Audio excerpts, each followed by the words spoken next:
ஜெயம் ஆனந்தமே அகத்தியம். ஓம் அகதீஷாய நமக, ஜெகதீஷாய நமோ நமக, சிவாய நமக. அகத்திய பெருமான் நிகழ்ச்சிய அற்புதமான உரை கேட்டு உயர் ஞான நிலை நோக்கி பயணப்படுகின்ற, அதாவது இது நான் இந்த படிக்கிற விஷயங்கள்லாம் நூலில் இருந்து வரும். அதனால் தமிழ் பழைய தமிழ் மாதிரி இருக்கும். ஏன்னா நூலில் இருந்தால் நான் பேச முடியும். நூலோட சாரத்தில் இருந்தால் நான் எவ்வளவோ எளிமைப்படுத்தி நம்ம தமிழுக்குள்ளே வழக்கு திருநெல்வேலியில் ஒரு தமிழ், தூத்துக்குடி ஒரு தமிழ், திருச்சி கொங்குதேயத்தில் ஒவ்வொரு தர்மபுரி அப்படின்னு ஒவ்வொரு எல்லைகளுக்கும் ஓசூர் அப்படின்னு ஒவ்வொரு சென்னை அப்படின்னு ஒவ்வொரு இலைகளுக்கும் ஒவ்வொரு தமிழ் இருக்கிற மாதிரி இது ஆதி காலத்தில் உள்ள தமிழ்னு கூட சொல்ல முடியாது. இது அதில் உள்ள உயர் வார்த்தை நிலைகளெல்லாம் இலக்கணத்தில் படிக்காத வார்த்தைகள் கூட இந்த நூல் வழியாக வரும். அது இறை ஆற்றலோட இறைத்தன்மையோட ஆதி கைலாய சிவசூட்சம நூல். இந்த நூலோட ஆற்றல் எப்படின்னா, ஆங்கிலம் தெரிஞ்சவங்களுக்கு இன்னும் வருங்காலங்களில் ஆங்கிலத்தில் உரையாற்றும், உருது தெரிஞ்சவங்களுக்கு உருது மொழியில் பேசும், கன்னடம் தெரிஞ்சவங்களுக்கு கன்னட மொழியில் பேசும், தெலுங்கு தெரிஞ்சவங்களுக்கு தெலுங்கு மொழியில் பேச போகுது. உலகத்தில் எத்தனை மொழி இருக்கோ, ஏன் காட்டுக்குள்ளே இருக்கிற காட்டுவாசி மொழிகளில் கூட இந்த நூல் வருங்காலங்களில் பேச போகுது. எல்லா எல்லைகளும் இந்த நூல் எப்படி சிவசபை வளரப்போகுது, எப்படி அது ஒரு சின்ன சூட்சமத்தை சொல்லிடுறேன்.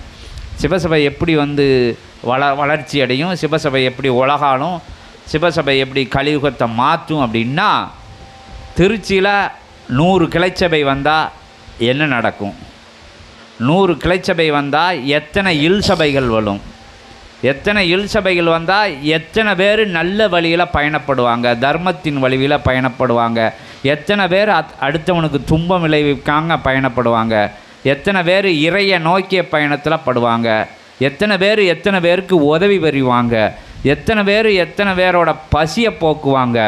அப்படி எண்ணி பாருங்க. திருச்சியில் ஒரு 100 200 ஆகும், 200 500 ஆகும். கிளைச்சபைகள் இல்லை, இல் சபைகள் கூடிக்கிட்டே போகும். இல்லங்கள் தோறும் இல் சபையாக மாறும்.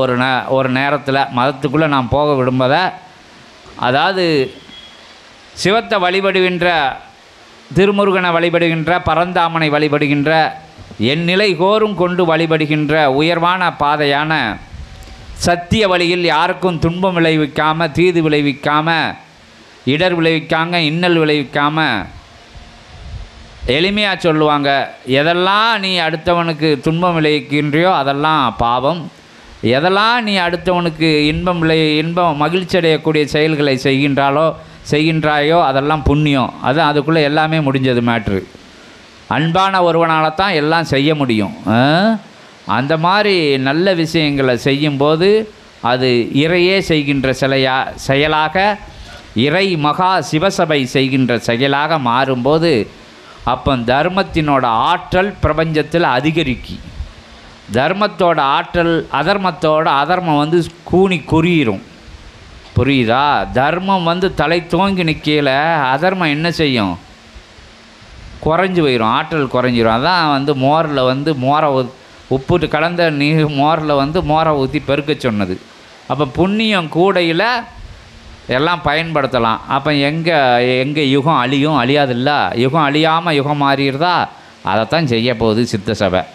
இங்கே எல்லா எல் சபையெல்லாம் மாற்றி சென்னையில், பெங்களூரில் ஒரு எடுத்துக்காட்டு சும்மா ஒரு எல்லைகளை சொல்லுதேன். இப்படி மாறும்போது அதே மாதிரி இன்னும் ஆந்திர பிரதேசங்களில், கன்னடங்களில் நூல் அங்கங்கே போயிடும். நூல் படிக்கிறவங்களாம் ஆட்சி புரிவாங்கன்னு சொல்லுவாங்க. சிவசபையோட சீடர்களாம் பிற்காலத்தில் ஆட்சி நிலையில் உட்கார்ந்துருப்பாங்கன்னு சொல்லப்படுது. பிற்காலத்தில்னா வழி வருகின்ற காலத்தில். இப்போ சொன்னான்னா அதனால் எதை இடையூறுகள் இன்னல்கள் வரும்.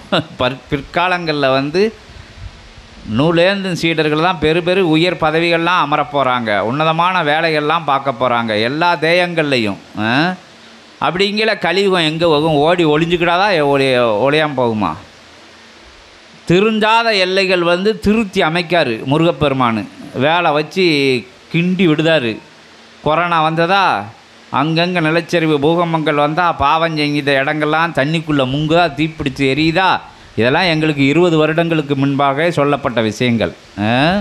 திருமுருகப்பெருமான் ஆட்சியில் கிரகங்கள் என்ன செய்யும், அவர் சனி திசை என்ன செய்யுன்னு சொல்கிறாரு, ராகு கேது என்ன செய்யுன்னு சொல்கிறாரு, ஒவ்வொரு திசைகள் நாங்கள் என்னென்ன செய்வோம், மாந்தர்களை எப்படி வாட்டி வதைக்கும், காற்று சுவாசிக்கிறதுக்குள்ள காற்றை எப்படி அசுத்தப்படுத்தணும் படுத்தினாங்களா ராகுவும் கேதுவும். என்னது வந்தது, மரண விதியில் ஓடுவாங்க. வச்சிருக்கவன் இல்லாதவன் இருக்கிறவன் எந்த ரூமுக்குள்ளே ஒளிஞ்சிக்கிட்டான் விடாமல் ஒன்று விரட்டிச்சா கண்ணுக்கு தெரியாத விஷயத்தை வச்சு செய்வோம் நாங்கள். செஞ்சாங்களா செய்யலையா, வீட்டுக்குள்ளே முடங்கி கிடந்தோமா, என்னது அதுக்கு பேர் என்னது, அது மாதிரி ஒன்றுக்கே இந்த ஓட்டம். அது இன்னும் வந்து எங்கேயும் போகல, அது சும்மா வச்சுக்கிட்டு இருக்காங்க. அது முருகப்பெருமான் வந்து கையில் வாங்கி வச்சுருக்க சொல்லியிருக்காரு. தேவைப்பட்டால் எந்த எல்லைக்கு தேவையோ அந்த எல்லைக்கு விட்டுருவாங்க. அது பேர் என்னன்னாலும் மனுஷங்க வச்சுக்கலாம்.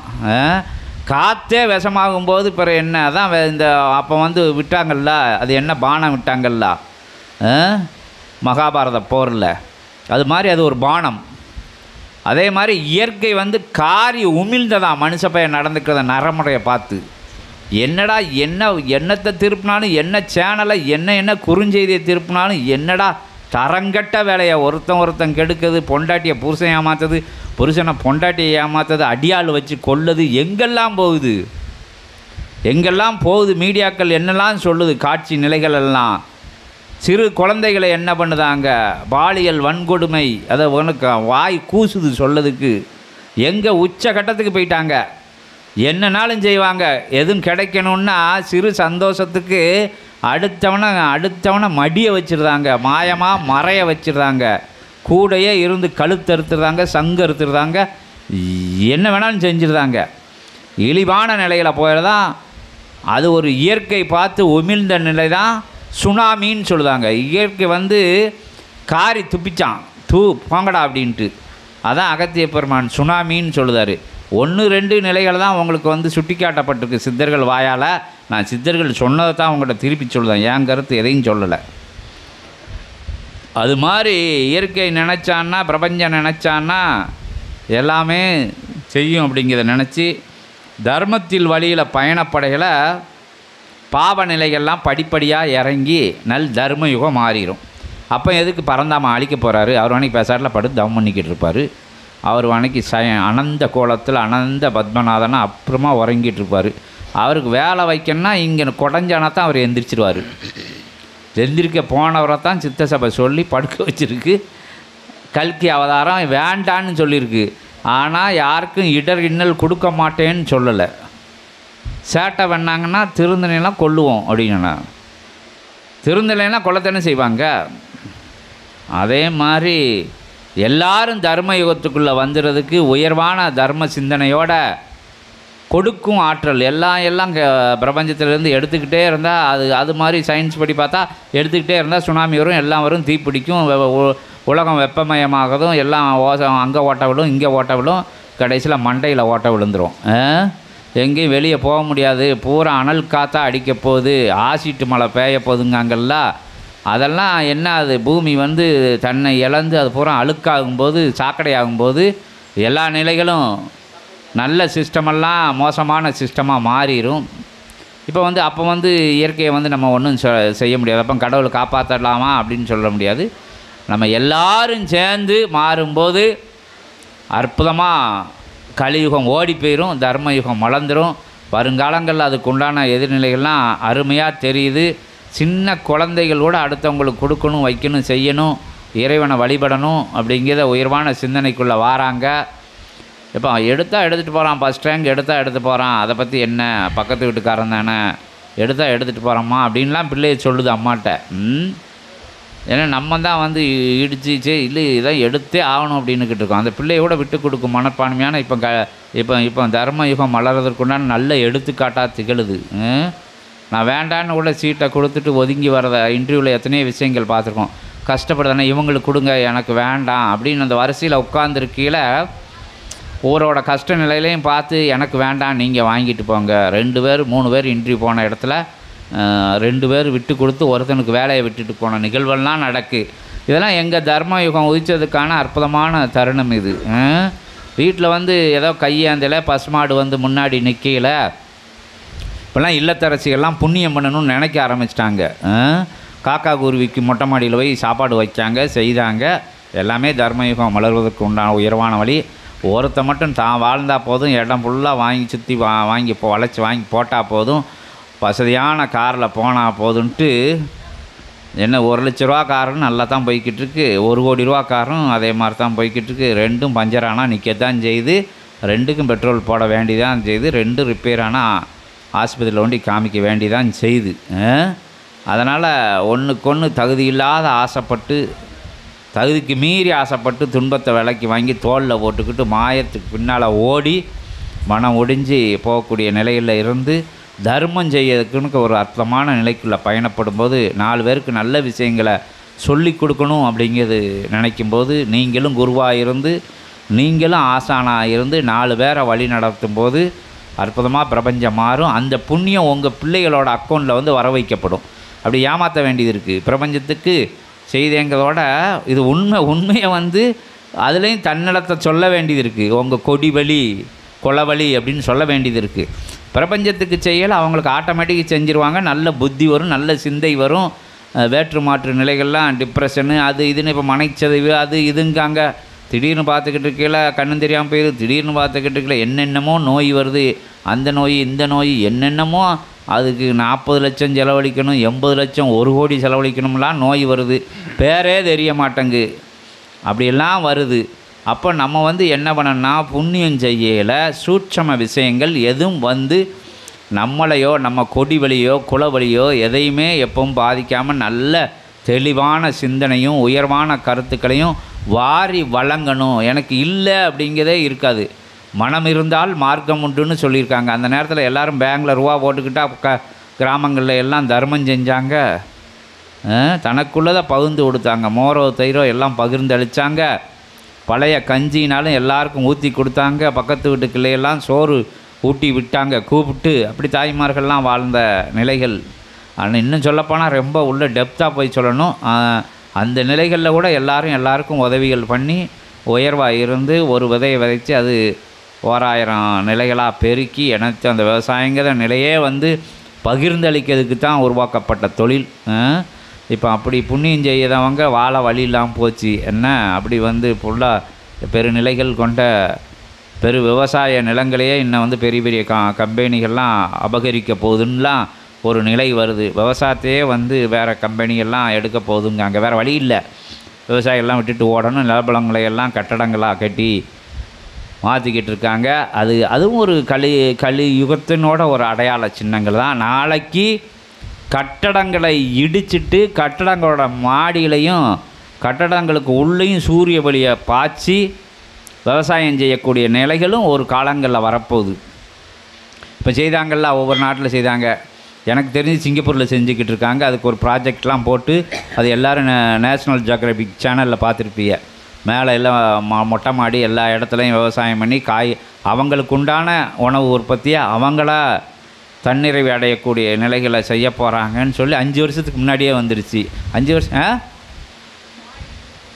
தோட்டம் போட்டு அதனால் கரண்டு இது மின்சார நிலைகளெல்லாம் கம்மி பண்ணி என்னென்னமோ செய்ய போகிறாங்கன்னு நடைமுறையில் வந்து நடந்துக்கிட்டு இருக்குது. அது மாதிரி எத்தனையோ நிலைகளில் தன்னிறைவு அடைய. ஏன்னா இடம் அவங்களுக்கு பூரா காங்கிரீட்டு மண்ணு கிடையாது. அதே மாதிரி இந்தியாவிலையும் இப்போ கெட்டிக்கிட்டு இருக்காங்க, நம்ம நாட்டிலையும் கெட்டிக்கிட்டு இருக்காங்க. நம்ம கிராமத்தில் இருக்கக்கூடிய இடங்கள்லாம் விவசாய நிலங்கள்லாம் கட்டடங்களாக கம்பெனிகளாக மாறிக்கிட்டு வருது அப்படிங்கிறத சொல்லி அதுவும் வந்து கலியுகத்தோட ஒரு நிலை தான். தென் திருப்பி அந்த பழைய நிலைக்கே போகக்கூடாது. ஏன்னா அது அங்கே தான் வந்தேன். எல்லாத்தையும் பெருக்கி நம்ம வந்து புண்ணியம் செஞ்சுக்கிட்டு இருந்தோம். அந்த நிலையை கூட இப்போ மாறக்கூடிய தன்மையில் இருக்குது. அது கலியுகம் மாற அந்த உயர்வான விஷயங்கள் வந்து எல்லாருமே வந்து உன்னதமான விஷயங்களை செஞ்சுருவாங்க. எல்லாரும் இறை நாட்டம் வந்துருச்சு, தர்ம சிந்தனை வந்துருச்சு, தவ சிந்தனை வந்துருச்சு. ஒன்றுமே தெரியாதவங்க கூட நான் வந்து தவம் பண்ணணும்னு துடிச்சிட்டு வராங்க. எப்படி என்ன தான் செய்யணும் அப்படிங்கிறது தெரியாது. அவங்க பூரா சித்த சபைக்கு சித்த சபையோட கிளைச்சபையில் வரையில் ஒன்றுமே செய்ய வேண்டாம் அப்படின்னு சொல்லக்கூடிய எல்லை தான் அது. சும்மா இரு அப்படின்னு, செவனேன்னு இரு அப்படின்னு சொல்லக்கூடிய இடம் தான் அது. நீ அந்த தட்டி எழுப்ப வேண்டாம், இதை தட்டி எழுப்ப வேண்டாம், உனக்கு சுழிமுனை எழுக்க எந்திரிச்சிக்க வேண்டாம், ஒன்றும் செய்ய வேண்டாம். அகத்தியர் நாமத்தை மட்டும் சொல்லிக்கிட்டு கண்ணை மூடி சிவன் காட்சி அளிப்பார்னு சொல்லக்கூடிய தலம்தான் இது. நீ சக்கரத்தை பற்றி கூட உனக்கு ஒன்றும் தெரிஞ்சிருக்கு, இதிகாச புராணங்கள் நீ படிச்சிருக்க வேண்டாம், ஒன்றுமே படிச்சிருக்க வேண்டாம். அன்பை ஒன்றே ஆயுதமாக வச்சுக்கோ, ஆதி கைலாய சிவசூட்சம நூலை ஆசானாக வச்சுக்கோ, எல்லா விஷயமும் நிகழும் அப்படின்னு சொல்லி எல்லாம் சித்தி அடைஞ்சிக்கிட்டு இருக்காங்க. இறைக்காட்சி பார்த்துக்கிட்டு இருக்காங்க. எல்லா விஷயங்கள் நிகழ்ந்துக்கிட்டு இருக்குது. எளிமையாக பயணப்படலாம். அங்கே வரணும் அப்படின்னு அவசியம் கிடையாது. நீங்கள் சிவசபைக்கு ஒரு முறை வந்து அந்த நந்தினி கோமாதா பூஜையை பார்த்துட்டு நீங்கள் வீட்டிலே இருந்துட்டு தவம் பண்ண வேண்டிதான். இல்லாட்டி சிவசபையோட அந்த அகத்தியரின் பிரபஞ்ச ராஜ்யங்கிற சேனலை பார்த்தா நீங்கள் சிவசபையோட சீடர்கள்லாம் தொடர்ந்து 96 நாள் தத்துவ நாட்கள் பார்த்துட்டீங்கன்னா உங்களை இறைவன் ஆட்கொண்டுருவார், அகத்தியர் ஆட்கொண்டுருவார், சிவமகா வாழை சித்தர் ஆட்கொண்டுருவார், சிவசபை ஆட்கொண்டுரும். நீங்கள் சிவசபை சீடர் ஆகிருவிய. சிவசபை சீடர் ஆகிற சிவமாக மாறி சிவத்தை தரிசனம் பண்ணக்கூடிய அற்புதமான நிலை தெரியும். எங்கெல்லாம் அலைஞ்சி சிவாலயங்கள் தோறும் வழிபட்டு அங்கேருந்து இங்கேருந்து எல்லா பிரதேச நிலைகளுக்கும் தன் காலடியெல்லாம் படித்து சித்தி அடையாதவங்க வந்து அற்புதமாக சித்தி அடைஞ்சி சித்தன் அப்படிங்கிற அற்புதமான திருநாமத்தை தாங்கி நிறைவடைகின்ற சிரஞ்சீவி நிலை அருள்கின்ற நிலை சிவசபையில் நடந்துக்கிட்டு இருக்குது. எங்களுக்கு தெரிஞ்சாதவங்க தான் அங்கே இமயமலை சுற்றி அங்கே சுற்றி இங்கே சுற்றி வந்து சிவசபையை நிறைவிடமாக கொண்டு உறைந்த ஆத்மாக்கள்லாம் அங்கே வந்து சிரஞ்சீவி வரம் பெற்றிருக்கு. அதனால் இன்னும் ரொம்ப விஷயங்கள் இருக்குது. நீங்கள் சேனலை பாருங்கள். ஏன்னா சேனல்னு சொல்கிறது கூட எனக்கு ஒரு மாதிரி இருக்குது. ஏன்னா இறைவனுக்கு பேர் கூட அதுவும் ஒரு ஊடகம்தான். ஏன்னா இப்போ வந்து எல்லார்ட்டையும் நான் பேசிக்கிட்டு இருக்கிறது கேட்கணுன்னா அது இறைவனால் கண்டுபிடிக்கப்பட்டதான். மனுஷன் என்னத்தையும் கண்டுபிடிக்கலை. அந்த யுக மாற்றம் யுகம் விரிவடையும் போது அதுக்குண்டான சாதன நிலைகள் பெருக்கணும். முதல்ல எப்படி குதிரையில் போய்கிட்டு இருந்தோம், அப்படி ஒவ்வொரு விஷயமாக மாறி இப்போ வந்து அது முதல்ல சித்தர்கள் சொன்ன விஷயங்களாம். பின்னாடி இயந்திர குதிரைகள் வரும்னு சொல்லியிருக்காங்க. அதுக்கு திரவத்தில் ஓடும் அப்படின்னு சொல்லியிருக்காங்க. அப்போமெல்லாம் புரியலை. சோடி வாசிக்கிறவங்க தான் சொல்லுதாங்க, இயந்திர குதிரைகள் எப்படி வரும், இயந்திரத்தில் எப்படி குதிரை வரும், இரும்பு குதிரை எப்படி வரும்னா பைக்கு வந்துருச்சா? அதே மாதிரி எல்லா விஷயங்களுக்கும் சொல்லிவிட்ட விஷயங்கள் எழுதப்பட்ட விஷயங்கள் நிறையா இருக்குது. இப்போ வந்து எங்களுக்கு சொல்லிக்கிட்டு இருக்காங்க. நாளைக்கு என்ன மாறும், எப்படியெல்லாம் நடக்கும், என்ன எங்கே ஆட்சி, என்ன நிலைகள்லாம் மாறும், அறிவியல் எப்படி முன்னேறும், என்ன நிலைகள்லாம் மாறும் அப்படின்னு சொன்னப்பட்ட விஷயங்களில் சிவசபை உலகம் ஃபுல்லாக ஆளுன்னு சொல்லியிருக்காங்க. உலகத்தை ஆளணும்னா எப்படி ஆள முடியும்? சித்தர்கள் போய் ஆட்சியில் உட்காருவாங்க. சித்த சபையோட சீடர்கள்னால் சித்த சபை வழி நடக்கிறவங்கெல்லாம் சீடர்கள். சித்த சபையை கூட அவங்க வந்து பார்த்துருக்க வேண்டாம். இது என்ன தர்மத்தின் வழி நடக்க சொல்லுது, அன்பின் வழி நடக்க சொல்லுது. அன்பே சிவம்கிற உன்னதமான உயர் தத்துவ சொல்லுது. எல்லா ஜீவராசிகளையும் உன் ஜீவராசி நீ மாதிரி நினச்சி அணுவி. உனக்கும் குழந்தைகள் ஒட்டி எப்படின்னா உன் குழந்தைகள்கிட்ட நீ எது பிரியமாக இருக்குது அதே மாதிரி தான் நாய் நரி பூனை யானை எல்லாமே அது பிள்ளைகிட்ட பாசமாக இருக்குங்கிறத நீங்கள் இப்போ இதில் பார்த்துட்டு வரைய பறைசாற்று நிலைகள்னால் செல்ஃபோன் மூலமாக பார்த்துட்டு வரைய அதில் எல்லா உயிரினங்களும் அன்பாக இருக்கதை பார்க்கைய. அப்போ அதை துன்புறுத்துறதுக்கு எப்படி உங்களுக்கு மனசு வருது அப்படின்னு சொல்லி இதுக்குள்ளே போனால் இன்னும் வேறு சைவம் அசைவம்னு வந்துடும். அதுக்குள்ளே போக விரும்பலை. அதுக்கு எந்த பேலாச்சும் ஏதாச்சும் குப்பாடு ஓட்டுக்கிட்டு இருப்போம், அது நமக்கு தேவை கிடையாது. எல்லாம் உணர்ந்தவங்க எல்லா உயிரும் நம்ம. ஏன்னா இங்கே ஞாயிற்றுக்கிழமை ஆயிடுச்சுன்னா பல விஷயங்கள் பண்ணால் தான் உறக்கம் வருது. பல விஷயங்கள் பல ஜீவராசிகளை புசித்து ஏப்பம் விட்டால் தான் உறக்கம் வருது. இல்லைன்னா ஐயையோ ஞாயிற்றுக்கிழமை இன்றைக்கி ஒன்றுமே இல்லையான்னு எதையாச்சும் கொன்னுதுன்னு மனுஷனுக்கு உறக்கம் வருது. அதுக்குள்ளே போகலைன்னு அதுக்குள்ளே போக வேண்டான்னு நினைக்கேன். எல்லாமே அடுத்தவனுக்கு துன்பம் விளைவிக்காமல் அடுத்த உயிர்கள் ஜீவராசிகளுக்கு துன்பம் விளைவிக்காமல் இருக்குது சைவந்தான் அப்படின்னு சொல்லி அடுத்தவங்களுக்கு தீங்கு விளைவிக்காமல் இருக்கிறதும் சைவந்தான் அப்படின்னு சொல்லி அசைவம் சைவம் எல்லாம் நமக்கு உள்ளுக்குள்ளேயே இருக்குது, எல்லாம் மனநிலைக்குள்ளே இருக்குது அப்படின்னு சொல்லி எல்லாம் அதை தான் அந்த நேரத்தில் வச்சாங்க. அதை இப்போ தப்பாக புரிஞ்சுக்கிட்டு இருக்காங்க. எல்லாம் அன்பு வழியில் நடங்க, சிவ வழியில் நடங்க. எல்லாரும் உங்கள் குழந்தைகளும் படிக்கிறதுக்கு கஷ்டப்படுது, உங்கள் குழந்தைகள் வந்து சிபிஎஸ்சியில் கஷ்டப்படுன்னா இன்னொன்று வந்து கவர்மெண்ட் காலேஜில் ஃபீஸ் கட்டாமல் கஷ்டப்படுது. இன்னொன்று வந்து கிராமத்தில் இருக்கக்கூடிய இலவச பள்ளிக்கூடத்தில் வந்து வாங்க வாங்கன்னு சொல்லி கூப்பிடுற இடத்துல கூட சாப்பாடு நல்லா வவுறு ரொம்ப சாப்பிட்டுட்டு போய் படிக்க கூட இல்லாத ஒரு நிலை கிழிஞ்ச ஆடைகளை போட்டு யூனிஃபார்ம் சொந்தமாக ஒரு செட்டு 2 செட்டு கவர்மெண்ட் கொடுத்தா எக்ஸ்ட்ரா செட்டு வாங்கணும் கூட ஆள் குழந்தைகள்லாம் இருக்குது. எல்லா ஜீவராசிகளும் நம்ம ஜீவராசிகள் மாதிரி நினச்சிக்கிட்டு எல்லாரோடைய குழந்தைகளையும் நம்ம குழந்தைகளாக நினச்சிக்கிட்டு உங்கள் குழந்தைக்கு 25,000 1 லட்சத்துக்கு பர்த்டே கொண்டாடும்போது பிறந்தநாள் கொண்டாடும்போது ஒரு சின்ன குழந்தைக்கு ஒரு முடியாத குடும்பங்களுக்கு போய் உதவி செய்யுங்க. அநாதராசிரமத்தில் செஞ்சாலும் சரி, உங்கள் சொந்தக்காரங்க தெரிஞ்சவங்க அறிஞ்சவங்க எத்தனையோ உறவினர்கள் இருக்காங்க. நீங்கள் வசித்த கிராமங்களில் போய் பாருங்கள், அங்கே எத்தனையோ பேர் முடியாதவங்க இருக்காங்க. உங்கள் எல்லைகள்லே இருக்காருங்க. ஒதுக்கப்பட்ட அங்கிட்டு இங்கிட்டுன்னு எங்கே எல்லாமோ மக்கள்கள் ரோட்டோரங்களில் சாலையோரங்களில் எத்தனையோ நிலைகளில் தர்மம் கொடுக்க எத்தனையோ ஜீவராசிகள் உணவில்லாமல் இருக்குது. எதையோ ஒன்று புண்ணியத்தை செஞ்சு எதையோ ஒன்று புண்ணியமாக பேசி எதையோ ஒன்று சிரித்து ஏதோ ஒன்று சிந்தை இனிக்க அடுத்தவங்களை மகிழ்வுற வைத்து எல்லா நிலைகளும் தர்ம நிலை தான் சொல்லி இங்கேருந்து இவ்வளோ பொறுமையாக உட்காந்து கேட்கதே ஒரு தர்ம சிந்தனை இருக்க போய்த்தான் இவங்க வாணிக்கு எங்கேருந்து வந்துக்கிட்டு ஏதோ வசமாக அமௌண்ட்டு வாங்கியிருப்பாங்க. ஓடுக்கு நல்லா வந்து அந்த இவர் பேர் என்ன மாரியப்பன்ட்டா நல்லா என்னத்தையும் புளி பெருக்கி இங்கே வந்து உட்காந்துக்கிட்டு நல்லா விலை உயர்ந்த கார்களில் வந்து உட்காந்துக்கிட்டு என்னத்தையோ பேசிக்கிட்டு இருக்காங்க. அப்படிங்கிற இலைக்குள்ளே வரமா எவ்வளோ கஷ்டங்களை கடந்து நஷ்டங்களை கடந்து நாங்களும் பாதைகளில் வரக்கூடிய இடர்கள் இன்னல்களை கலந்து ஒவ்வொரு ஊருக்கும் சச்சங்கம் போடுறதுக்கு ஆகக்கூடிய எல்லா விஷயங்களையும் அவங்ககிட்ட கேட்க முடியாது. எங்களுக்குள்ள தேவைகளை கேட்க முடியாது. சீடர்கள்ட்ட பருந்து எங்களோட வேறு நிலைகளில் இருந்து நாங்கள் ஈட்டெடுத்து மாற்றெடுத்து உயர்வான சீடர்கள் துணை கொண்டு உன்னதமான மாந்தர்களுடைய துணை கொண்டு உத்தமமான வழியில் செல்கின்ற சத்தியவான்கள் துணை கொண்டு இங்கே வாரேன்ன உடனே இவங்க எல்லா விஷயங்களும் செய்தாங்க. எல்லா விஷயங்களும் செஞ்சு மதிய அகத்தியர் வந்த இடத்துல எங்கேயும் பசி இருக்கக்கூடாது, யாரும் பசியோட சச்சங்கம் கேட்கக்கூடாதுங்கிறதுனால எல்லா விஷயங்களும் நிறைவாக இருக்கணும். வவரும் மனசும் நிறைவாக இருந்து சச்சங்கம் கேட்கணும். அதான் சித்தர்கள் சிவத்தோட அற்புதமான எண்ண நிலைகள்னு சொல்லி எப்பவும் வந்து நிறை மகாசபையில் இருந்து வந்ததுனால எல்லாரோட மனசு நிறைஞ்சு இருக்கணும். வேற்று மாற்று எந்த கருத்துக்களும் இல்லை. உயர்வாக பயணப்படுங்க. வந்ததில் இதில் இன்றைக்கி ஒரு 10 சீடர்களையாச்சும் அகத்திய பெருமான் விரும்புதார். என்ன செய்வீளோ ஏது செய்வீளோ தெரியாது. வீட்டில் போய் சிந்தனை பண்ணுங்கள். யூடியூப் சேனலை பாருங்கள். கேட்டதை மறுபரிசீலனை பண்ணுங்கள். அங்கே என்ன நடக்குன்னு பாருங்கள். சிவசபை தொடர்பில் வந்து எத்தனையோ இறைப்பணி ஆற்றணும்னு நினச்சிக்கிட்டு இருக்கேன். சபையோட தொடர்பு கொண்டு இந்த எல்லையில் கிளைச்சபை அடங்க இங்கங்கே வேற்று நிலைகள் உள்ள வேறு பகுதியில் உள்ளவங்களும் வந்திருப்பீங்க. அங்கங்கே சபையோட ஆற்றலை பகிருங்க. உங்களால் முடியலை, என்னால் முடியலைன்னா ஒன்றும் செய்ய வேணாம். எல்லாமே அரசு அதிகாரிகள் பெரிய போஸ்டிங்கில் உள்ளவங்க ஐஏஎஸ் ஐபிஎஸ் எல்லாமே சபையில் இருக்காங்க.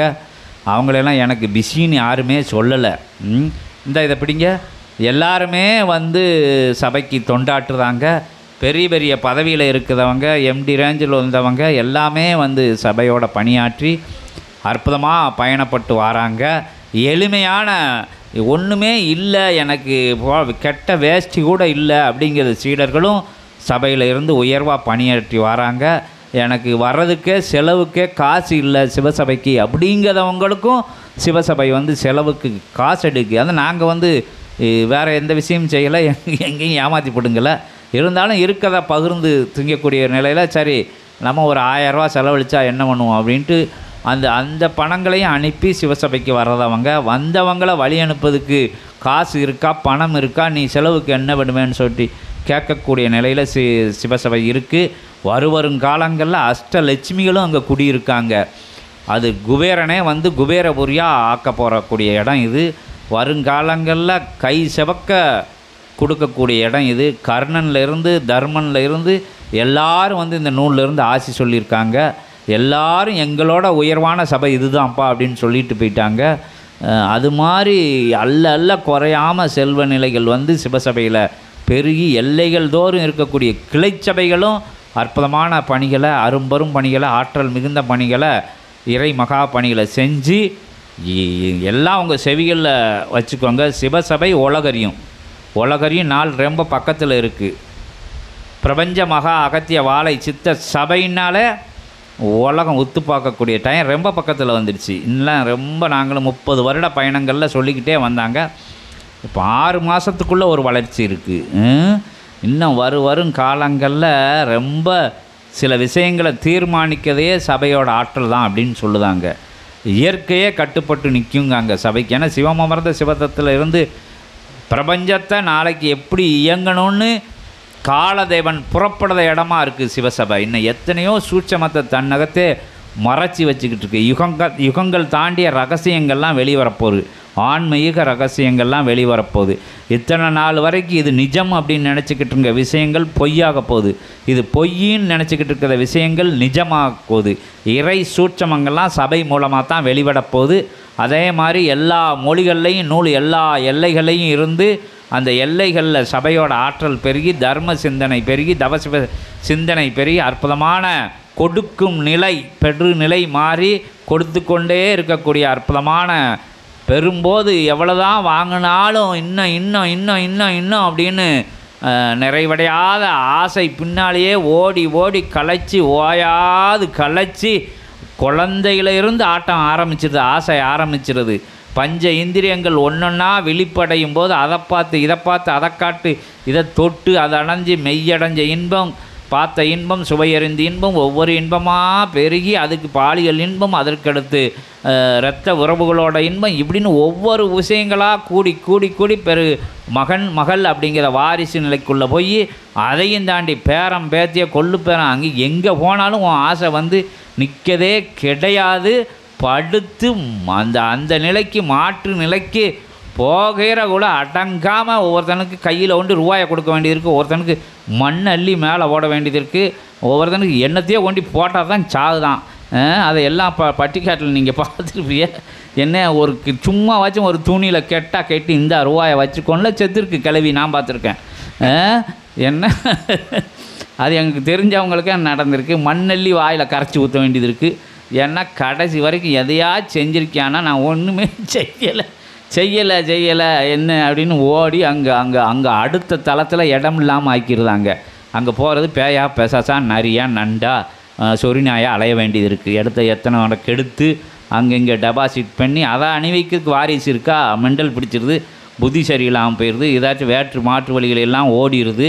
இல்லாட்டி காம குரோதல்ல ஏதாவது ஒரு நாசமாக போகிற வழியில் செய்ய உள்ளே போய் எண்ணிட்டு கிடக்கான். இல்லாட்டி நடு ரோட்டில் அடிவிட்டு செத்து தான். இல்லாட்டி சந்ததியே இல்லாமல் அழிஞ்சு போயிடுது. இதெல்லாம் பார்த்துக்கிட்டு தான் இருக்கான். அவன் 7 பொண்டாட்டி வச்சுருக்கான், 7 கார் வச்சுருக்கான், 7 பங்களா வச்சான், எல்லாம் ஓடி ஒளிஞ்சிக்கிட்டு இருக்கான். ஒவ்வொரு காரில் மாறினவன்லாம் என்ன செஞ்சான்? அங்கே தங்கம் போட்டு மறைச்சான் ஒரு கோயிலை. என்ன ஆச்சு? ஆள் அட்ரஸே காணும். ஒருத்தவனை கெடுத்து அதில் வரத வருமானத்தை வச்சு என்னது செஞ்சாலும் 1000 குடும்பத்தை கெடுத்து ஒரு குடும்பம் வாழுது அப்படின்னா அந்த குடும்பம் நல்லா இருக்கிறதுக்கு கிடையாது. அவன் கோடிக்கணக்கான குடும்பத்தை கெடுத்து ஓடி எல்லை விட்டு எல்லை தாண்டி ஓடி ஒளிஞ்சிக்கிட்டு அலையுதாங்க. ஆன்மீகத்தில் போய் சொன்னவங்களும் அங்கே இருக்கேன் இங்கே இருக்கேன் பொந்துக்குள்ளே இருக்கேன் சந்துக்குள்ளே இருக்கேன்னு எவனுமே வெளியே தெரிய மாட்டாங்க. எல்லா மாந்தர்களும் அப்படி தான். இது வந்து நம்ம கண்ணுக்கு அறிஞ்சது சொல்லுவோம். அறியாமல் நம்ம கிராமத்தில் பக்கத்து தெருவில் பக்கத்து ஊரில் அவன் அப்படி இருந்தால் அவனுக்கெல்லாம் பிரச்சனை வரமாட்டாங்க, உனக்கு மட்டும் பிரச்சனை வரதான்னு தூண்டி விடுது. யார் வீட்டில் உள்ளவங்களே தூண்டி விடுது. ஒருத்தன் நல்லா இருந்தவனா அவன் நல்லா இருக்காமல் அவன் வீட்டில் எல்லா விஷயம் செஞ்சுக்கிட்டே இருக்கான். அங்கெல்லாம் எல்லாம் நடந்துக்கிட்டு இருக்கான். அவன் எல்லாம் வாங்கிக்கிட்டு இருக்கான். நீ மட்டும் அந்த ஆணைக்கு இருந்து எண்ணத்தை கிழிச்சிட போகிறேன்னு அவன் என்ன செய்வான் பாவம். என்னை இங்கே போட்டால் தான் சோறு நைட்டு. அவனோ அவ்வளோ யாரோ ஒன்று. ஆண் பெண் இருவாளருக்கும் வித்தியாசம் கிடையாது. நீ அதை செய் இதை செய்யின்னு கீ கொடுத்துக்கிட்டே இருந்தால் அவன் எங்கேயாச்சும் விழுந்து முட்டி மோதி அந்த பாவம் எங்கே வந்து சேரும்? சந்ததிகளை வந்து பிடிச்சிரும். பிறகு என் பிள்ளை படிக்க மாட்டேங்க, எனக்கு அந்த நோய் வந்துடுச்சு இந்த நோய் வந்துடுச்சு, மெடிசன் இல்லை, அதுக்கு மருந்தே இல்லையா அப்படின்னா மருந்து இல்லாத நோய் ஒன்று உலகத்துலையா இருக்கா செய்து? அருமருந்தாகிய சிவமருந்து இருக்கில்ல, மருந்து அதுக்கு ஈடு இணை கிடையாது. அதை தர்மத்தில் வழி செய்யலை, அன்பு வழி போகலை, அற்புதமான நிலைகள்லாம் பெருகி வரையலை. எந்த நோய் நொடி எந்த ஏற்ற இறக்கங்கள் எதை பற்றியும் அச்சப்படாமல் இங்கிட்டு ஒரு பக்கம் இடிஞ்சு விழுந்துக்கிட்டே போனாலும் இங்கிட்டு பயணம் இறை பயணம் தொடர்ந்துக்கிட்டே இருக்கல. நம்ம இடிஞ்சு விழுது கூட நம்ம பக்கத்தில் வராது, அது அங்கிட்டு இடிஞ்சு விழுந்துக்கிட்டு இருக்கோம். நம்ம சிவ திருப்படி அடைஞ்சிருவோம், சிவபெருமானோட போய் பேசிடும். அடுத்த தளம் நமக்கு ரெடியாகும். உயர் தளம், உன்னத தளம், உத்தம தளம். அது யாருமே போய் அமர முடியாத அற்புதமான சிவதளமான தலம் இருக்கும். சிரஞ்சீவி வரங்கிற அற்புதமான தலத்தை கொடுக்கக்கூடிய ஒரே சபை உண்மையான சபை, உயர்வான சபை, உத்தமமான சபை அப்படிங்கிறத சொல்லி இறைவனோட நேருக்கு நேராக கூட்டி அமர வச்சு கேள்வி கேட்கக்கூடிய, ஆசி கேட்கக்கூடிய, அருள்மொழி பேசி மகிழக்கூடிய, இறை இயல்பில் நடமாடுற சபை இச்சபை மட்டும் அப்படின்னு சொல்லி எளிமையாக இருக்குது. சும்மா ஏதோ ஒரு மாதிரி கோமாளி மாதிரி பேசுகிறாங்க அப்படின்னு யாரும் சிந்திக்குள்ள இல்லாமல் எல்லாம் உண்மையான விஷயம். சந்தேகம் இருக்கிறவங்க அந்த எல்லையில் பாருங்கள், இல்லாட்டி யூடியூப் சேனலை பாருங்கள், தெரியும். ஏன்னா யூடியூப் சேனலில் கண்டகளே போடலாம், அதனால் அதை பேர சொல்கிறதுக்கு ஒரு மாதிரி இருக்குது. இருந்தாலும் நல்ல விஷயங்களுக்கு எதனாலும் பயன்படுத்தலாம் அப்படின்னு சொல்லி ஓம் அகதீஷாய நமக, ஓம் அகதீஷாய நமக அப்படின்னு சொல்லி உயர்வான ஆன்மீக வினாக்கள் தொடுக்கலாம். யாராக இருந்தாலும் தொடுக்கலாம். சும்மா அச்சப்படாமல் கேளுங்க. வழிபாட்டு முறைகளில் உள்ள சந்தேக நிலைகள், நீங்கள் வழிபட்டு வந்த நிலைகளில் உள்ள சந்தேக நிலைகள், நீங்கள் இன்னும் வழிபட போகக்கூடிய நிலைகள், உலகத்துக்குள்ளே நிலக்கக்கூடிய பொதுவான விஷயங்கள், விளக்கு போடுறதுல இருந்து, பூஜை முறைகள் பண்ணதிலிருந்து, மலர் நிலைகள் சாட்டுறதுல இருந்து, உயர்வான கேள்வி அடுத்தவனை குழப்பி கேட்கணும் அப்படிங்கிறது இல்லாமல் உங்களுக்கு புரியாத கேள்வியாக கேட்டு அது எல்லாருக்கும் பயனுள்ள வினாக்களாக, ஞான சம்பந்தப்பட்ட வினாக்கள் அப்படிங்கிறத சொல்லி அச்சப்படாமல் சிறு குழந்தைகள் முதற்கொண்டு இங்கே அவங்களுக்குள்ளேயும் நல்ல விஷயங்கள் உதயமாகிறது. எல்லாரும் கேட்கலாம், ஏற்றம் இரக்கம் இல்லாமல் கேட்கலாம். அச்சப்படாமல், சலனப்படாமல், சந்தேகப்படாமல் இறைவனே உட்கார்ந்து வழி நடத்தக்கூடிய இறை நிகழ்வு, இறை சச்சங்க மகா நிகழ்வு அப்படிங்கிறத அகத்தியம் அமர்ந்து அத்துணை சித்தர்களையும் உள்வைத்து அமர்ந்திருக்கின்ற அற்புதமான நிகழ்வு. எங்கேயும் பார்க்க முடியாத நிகழ்வு, கிடைக்கா நிகழ்வு, அரிய அற்புதமான உயர் சந்தர்ப்ப நிலைன்னு சொல்லி அகத்தியத்தை யார் வேணாலும் கேள்வி கேட்கலாம்.